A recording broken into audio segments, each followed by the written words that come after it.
Hi, we are the Alpac 8 Consulting Company. In last episode, we were discussing about doing business in Peru.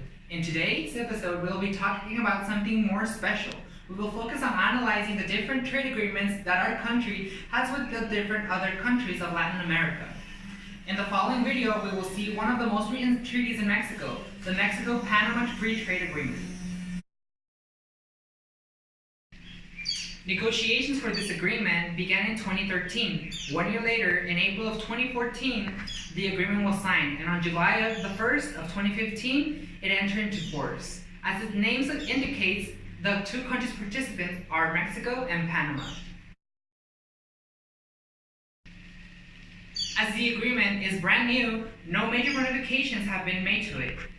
It can only observe its development. According to INEGI figures, in 2016, around $898.5 million were exported to Panama and $50.6 million were imported.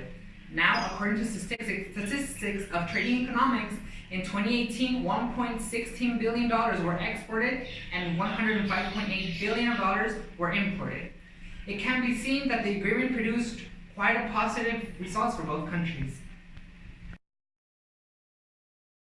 Hi, my name is Juan Pablo and I'm also part of this company. The benefits that are aimed at this treaty are the following: market access, custom rules and procedures related to the region, sanitary and phytosanitary measures, technical barriers to trade, trade defense, investment, electronic commerce, cross-border trade in service, and temporary entry, financial service, telecommunications, intellectual properties, and dispute resolution and institutional matters. No party shall require consular transaction or requirements, including related fees and charges, in connection with the importation of any merchandise from other party. Some products for which Mexico grants preference to Panama are frozen beef, fresh chile or frozen fish, shrimp, evaporated milk, fish, oil, sauces and condiments, rum, seal animal flour, blonde tobacco, among others. As you can see, this FTA with Panama is a great opportunity that is in our country, where many times we don't turn to see it, mainly for two reasons. First, it is relatively new and we are always focused in the free trade agreement that we have with the neighbors of the United States and Canada. So we recommend that to entrepreneurs analyze this opportunity that is present and make the most possible profit. Panama is one of the countries that has grown the most in recent years, but there is an indigenous population that has not received the benefits of that development. The reasons for this reality of inequality are multiple, including historical deficit or public investment in indigenous territories. Also, that's in the Panamanian side, but if we want to focus in Mexico, they share some projects with the World Bank as the development objective of the dedicated grant mechanism for indigenous population and local communities. This project has to strengthen the capacity of forest-dependent people from selected states to participate in this agreement.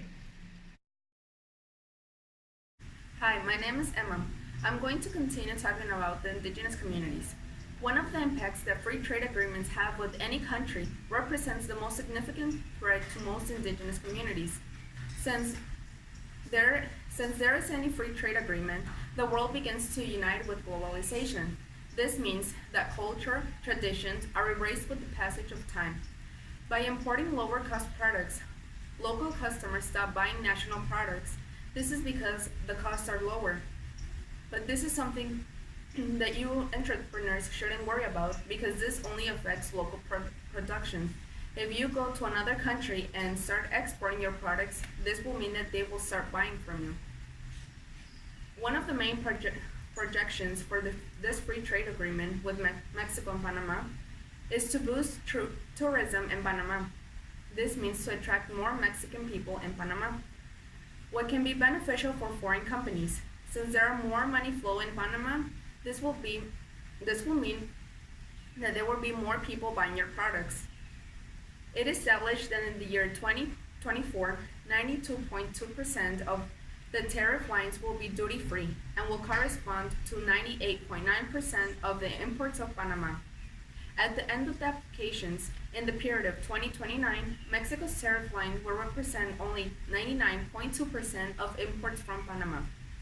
Of the 444 lines that there are in this treaty, they will remain subject for rights.